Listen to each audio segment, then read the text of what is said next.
السلام البنات، مرحبا بكم في وصفه جديده في روسيت جديده. اليوم جبت لكم كما وعدتكم اني على الاقل مره في الاسبوع او العدد المرات اللي نجم اني يعني نعمل لكم وصفه في القناه نتاعنا. اليوم باش نعمل لكم وصفه ايطاليه اللي هي اللازانيا، غنيه عن التعريف، الناس الكل تعرفها اللازانيا الايطاليه. دونك انا اليوم باش نعمل لكم لازانيا لكن ايطاليه، لكن على طريقتي انا، خاطر ما تعجبنيش بصراحه اللازانيا نتاعهم، خاطر مش حاره. احنا هوني سامحوني خاطر ولدي بحذايا ما نحكي لكمش. قوم ماما برافو.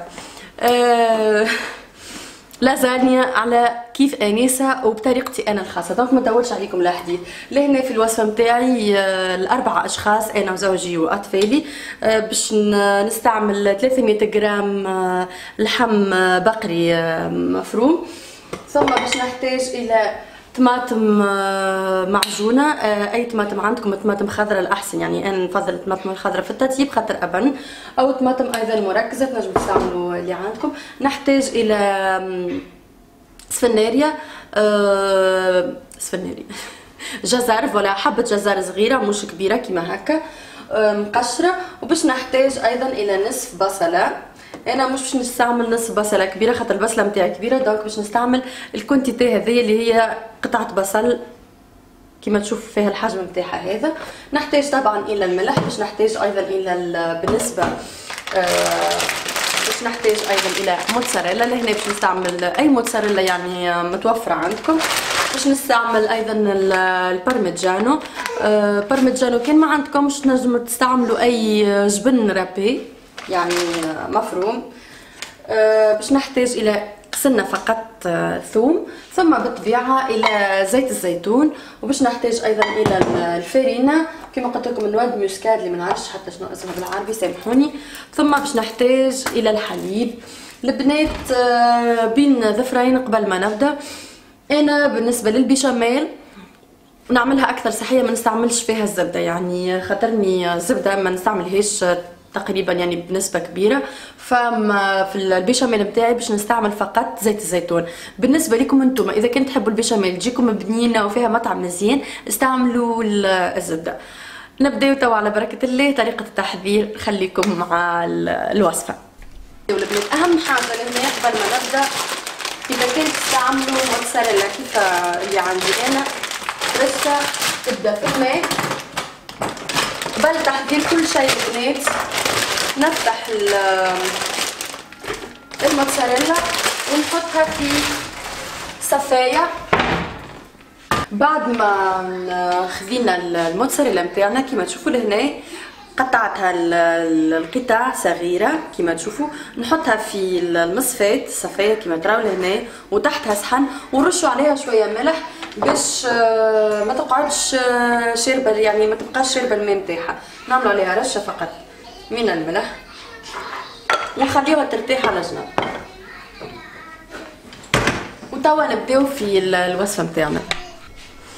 هوني البنات باش نحاول نهبط لكم الكاميرا باش تشوفوا طريقه التحضير ديريكتومون.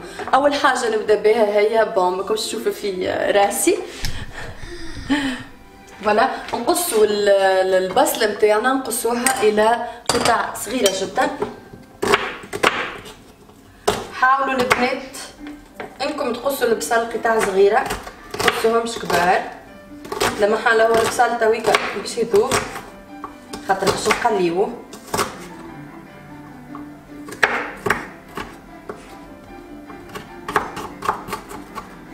دونك لهنا في الطنجره بتاعنا ناخذوا فوالا ما يقارب، نقولكم الزيت قد خاطر انا راني ديجا قلت لكم قبل راني الزيت نعملو بالعين، عمري ما نكيل تكيله كامله. لهنا حسب التقريب نصف كاس نتاع ماء صغير، نصف كاس صغير نتاع زيت. ناخذوا البصل نتاعنا اللي قصيناه نحلوا عليه الغاز،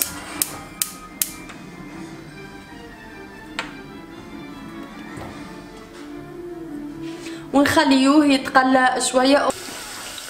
توا كيما ما شفتوا البنات خلينا البصل يتقلى شويه ونقوم باضافه اللحم المفروم نتاعنا.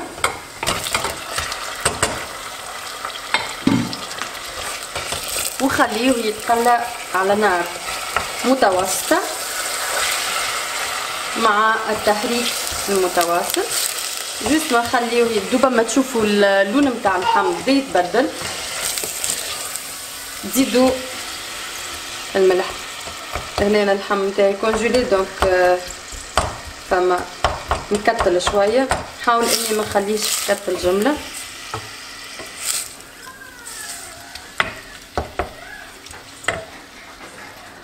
لهنا ونضيف البهارات نتاعي، نضيف ما يقارب كما تشوفوا لهنا ملعقه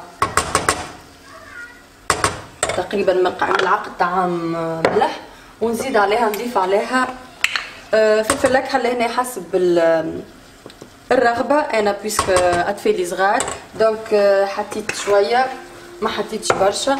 لهنا كما قلت لكم البنات حسب الرغبه نتاعنا، يعني تتغير من شخص لشخص حسب الذوق نتاعنا. فما ناس تاكل الحار، فما ناس تحبها يعني كان تحبوها وصفه ايطاليه 100% تحطوا شويه فلفل اكحل. ومن بعد في الصوص نتاعنا ما تستعملوش جمله الهريسه العربي اللي احنا توانسه نستعملوها برشا في الطعام نتاعنا. نخلي فوالا اللحم يتقلب هكذا ديما البنات مع التحريك المتواصل حتى لين يتقلى مليح. بعد ما فاتوا 5 دقائق البنات على الصلصه نتاعنا انها تتقلى، نجيو ونقوموا باضافه كركه نتاعنا او الجزر نتاعنا المبشور. نبشروه نستعملوا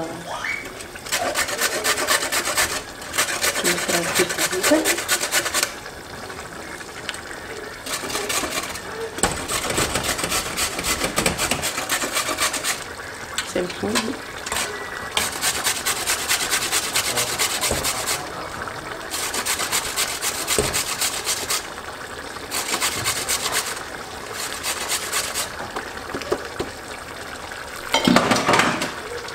كيما تراو فوالا هذه هي الجزر نتاعنا مبشوره، حطيناها ونضيفوها على الصلصه نتاعنا ونخليوها تتقلى تاخذ قلوتها او غلوتها على راحتها حتى لين تولي الصلصه مزيج، يعني ما عادش تولي قطع كما تشوفوا فيها لهنا الطماطم، تولي كلها يعني كيف. اذا كنت تستعملوا طماطم معجونه كيما الصلصه نتاع المقرونه تخليوها اقل شيء 20 دقيقه تتقلى بالكدا ومن بعد تقوموا باضافه الفاح نتاعكم. لهنا مثلا نجم ايضا من البدايه باش نستعمل الكركم. انا من الناس اللي تعشق الكركم البنات، كيما تشوفوا نصف ملعقه صغيره مش كميه كبيره فقط. انا الكركم البنات نستعمله في الاكل نتاعي الكل تقريبا، جميع الاكلات جميع الوصفات اللي طيبهم نستعمل فيهم الكركم. لهنا نحطوا الصلصه نتاعنا، اذا كان ماكمش مزروبين تحطوها على نار يعني المتوسطه، اذا كان مزروبين كيفي انا تويك تحطوها على نار عاليه لكن ديما تحت المراقبه نتاعنا. توا باش نحضروا البنات الصوص بيشاميل نتاعنا او صلصه البيشاميل. باش نستعمل هنا الكميه هذه ملعقه 2 تقريبا، نعطيكم حتى بالمكيال احسن هو اسهل، ما يعادل كيس صغير نتاع تاي او ما يعادل 6 ملاعق اكثر، غير مش 6 ملاعق، هذايا 6-7 ملاعق من الزيت. اذا كان باش تستعملوا الزبده تنجموا تستعملوا الملح. انا درت لبعضي استعملوا 25 غرام زبده، ومن بعد انتم لهنا انتم والكميه اللازانيا اللي باش طيبوها. لهنا حطيت ملعقتين 3 4. انا البيشاميل ما ياكلها لي حتى حد في الدار، لكن اكثر انسان ياكلها ويموت عليها ويحبها هي انا. فقط في بيتي مثلا، بحكم انه كما قلت لكم انا في داري نحاول انه نعمل اكلات صحيه اكثر من حاجات اخرين. دونك استغنيت على الزبده، فنستعمل اكثر الزيت.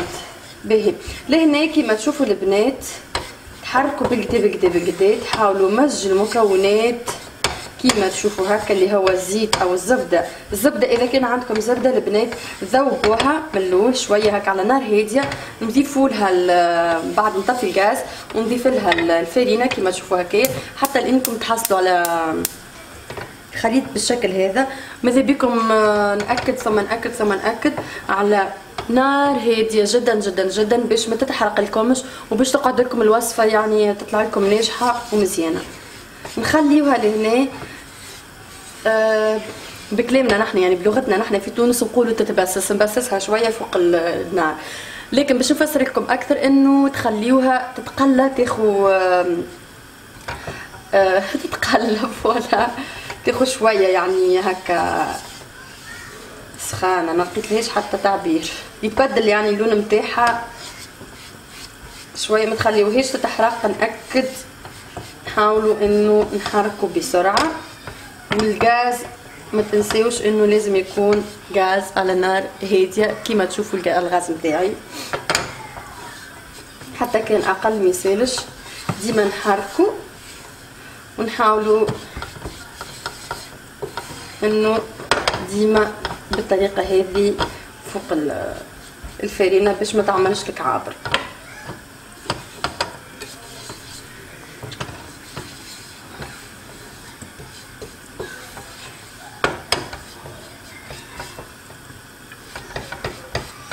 ما يقارب البنات تخليوها فوق الغاز تقريبا بين دقيقتين الى 3 دقائق، والاحسن ما تفوتوش حتى انه الفرينه ما يتغيرش لونها.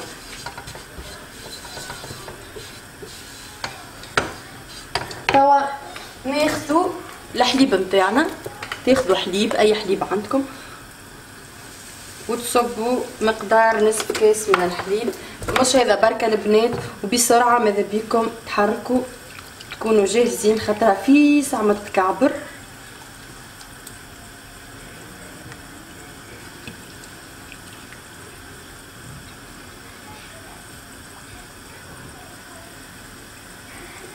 عليت انا شويه في الغاز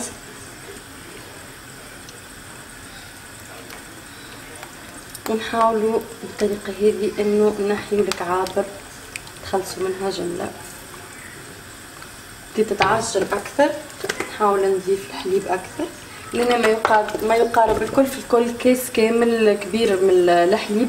ومن بعد انتم البنات انا قلتها قبل عينك ميزانك بلغتنا لهجتنا التونسيه، او كما نقولوا نحنا انت يعني تنظر لها وتشوفها هل تحتاج اكثر حليب ولا لا.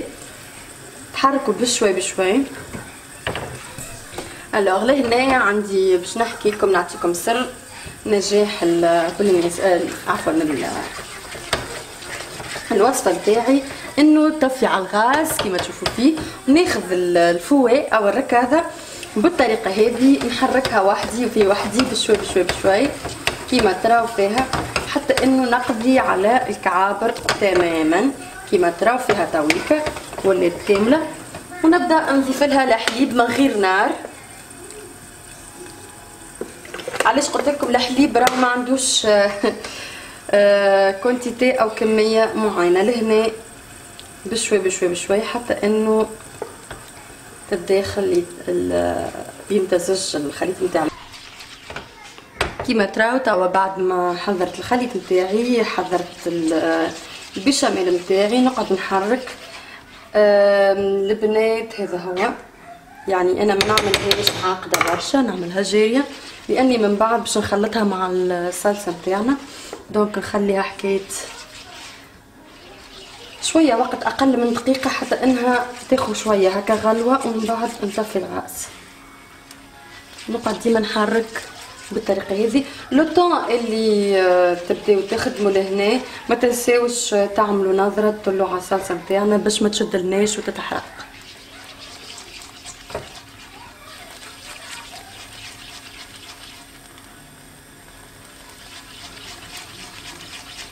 دونك اذا كان شفتوا البيشاميل بدات تغلي، في الاخر بعد ما تطيب البيشاميل بتاعنا نقوم باضافه القليل من نوع المسكات اللي هو 4 مغارفه صغيره، ونضيف نفق هكا شويه فلفل اكحل، وطبعا اكيد الملح حشاكم، قرصه ملح صغيره. هذه هي، ونحركوا البيشاميل بتاعنا اللي باش تكون مطعمها صدقوني لذيذ جدا. هذه هي البيشاميل بتاعنا حضرت. نرجعوا توا للصلصه بتاعنا كيما تراو فيها كذا حضرت. ناخذوا نضيف لها القليل فقط من الماء،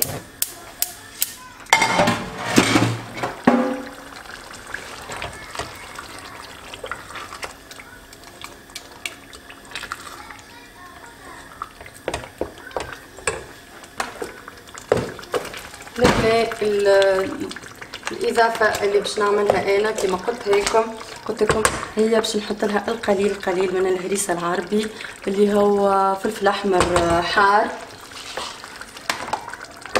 في بلدان العربية خاصة معروفين نحن بالهريسة. نكونوا متأكدين البنات من انه نخلطوها بالكدا انه تمتزج جيدا الهريسة مع الصلصة بتاعنا. نعلي شويه في الغاز، ومن بعد في اخر خطر الوصفه بحكم انه الصلصه وفات حضرت ما يقارب ملعقه من كوكتيل متاع اللفاحات متاعنا، التوابل اللي هو تابل راس حانوت، ما نعرفش حتى شنو بالضبط فيه، تابل كركم فلفل اكحل كرويه مخلط يعني.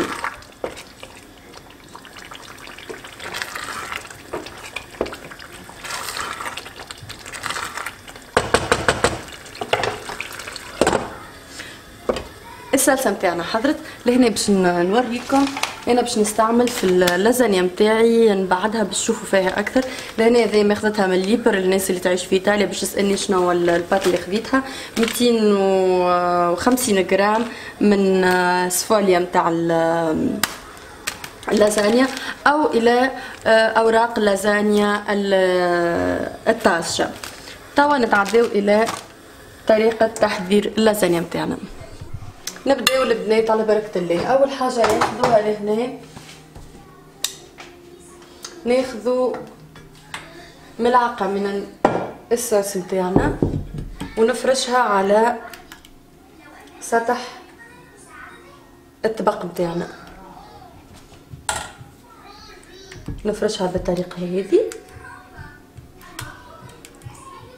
ريحه الصلصه بنات بنينه على الاخر، صدقوني جربوها باش تعجبكم برشا. من بعد ناخذوا اللازانيا، الاوراق نتاعنا نتاع اللازانيا لهنا، ونقوموا بوضعها على الطبق. نحتاج البنات الى مقص خاطر القطع ماهيش بالضبط كيما بالطبيعه الطبق نتاعنا. كيما تشوفوا لهنا نحطوا ورقه.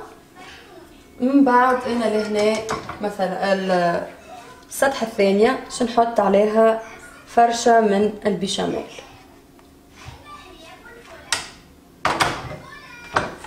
بالطبع نقوم بمزج بالطريقه هذه. هذا نقوم باضافه ورقه اخرى. بالطبيعه نحاولوا ان نحطوا الاوراق بالعكس باش تجينا متماسكه. فوالا توا البنات جاي وقت انه باش نبداو هذيك الفرشتين الاولانيين. توا نعاودوا ناخذوا مغرفه ملعقه كبيره من كيما تشوفوا فيها الصلصه نتاعنا، نحطوها من فوق، ننظمها. حاجه اخرى لهنا طبعا ترجع للذوق، اذا كان تحبوا برشا صلصه تنجموا تحطوا اكثر، اذا كانوا تحبوا شويه صلصه تحطوا اقل. نخلطوا لهنا البنات البيشاميل مع الصلصه بالطريقه هذه.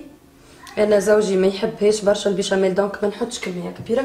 انتم كيما نعاود ونقول حسب الذوق نتاعكم وحسب ذوق صغيراتكم. ناخذ كميه لبس بها من الموتزاريلا، انا نموت عليها الموتزاريلا بصراحه، يعجبني مطعمها. فوقها ناخذ البارميجانو،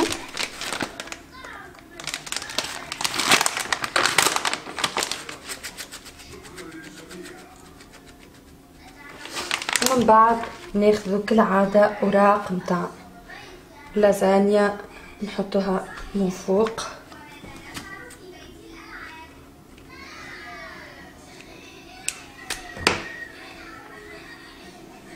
انا ما نحبش نعملها فيها برشا طبقات،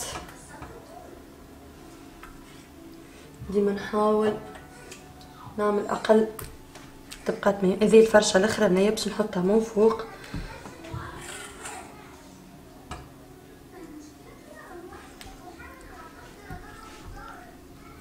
باش تجيني المنظر الفوقاني. نحبها ديما كروكون او تتقرمش مقرمشه. ناخذ لهنا البيشاميل، مانيش باش نعبيها كيما تشوفوا لهنا بالبيشاميل.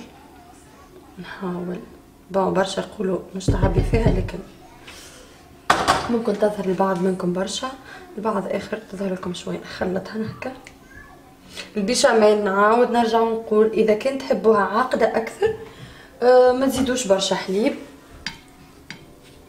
هذه الفرشه الاخرانيه مانيش باش نحط فيها برشا موتزاريلا، شويه خاطر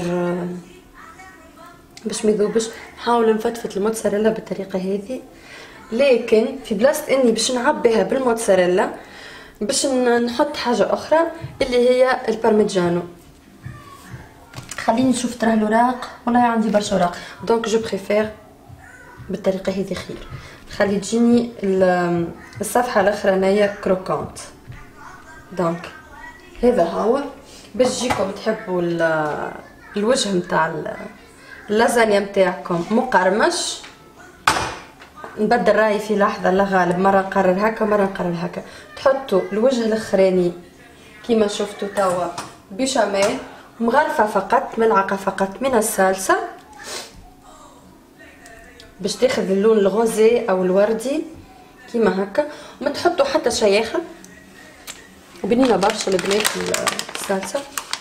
وتعبيوها بالبارميجانو بالطريقه هذه، ومن بعد نحطوها في فرن على 180 درجه. انا باش الوقت تقريبا 20 دقيقه البنات، يكون الفرن سخون من قبل وحاضر.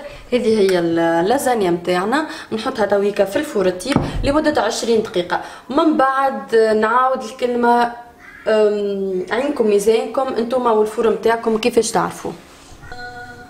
فوالا البنات ديريكت حطيت لكم الكاميرا باش تشوفوا اللازانيا نتاعي تابت. لهنا اللازانيا عملتها زوز، واحده من فوق عبيتها بالموتزاريلا والكريم بيشاميل، صوص بيشاميل عفوا. ولهنا حطيت فقط كانت تفكروا الصلصه فقط. توا قصوا اللازانيا نتاعنا ونوريها لكم.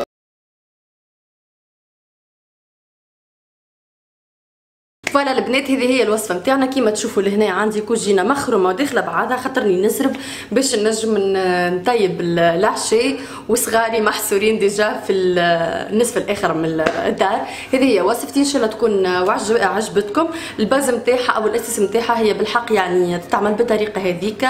اللي زايد فيها هما التوابل. تعليق صغير يعني تنجموا تحطوا تضيفوا الزعتر، تنجموا تضيفوا ايضا الحبق. فهذا هو، هذه هي وصفتي، ان شاء الله يا رب تكون عجبتكم. كان مازلتوا ما شاركتوش في قناتي شاركوا، اضغطوا على الجرس حتى توصلكم يعني وصفاتي فيما يخص الجمال او المطبخ.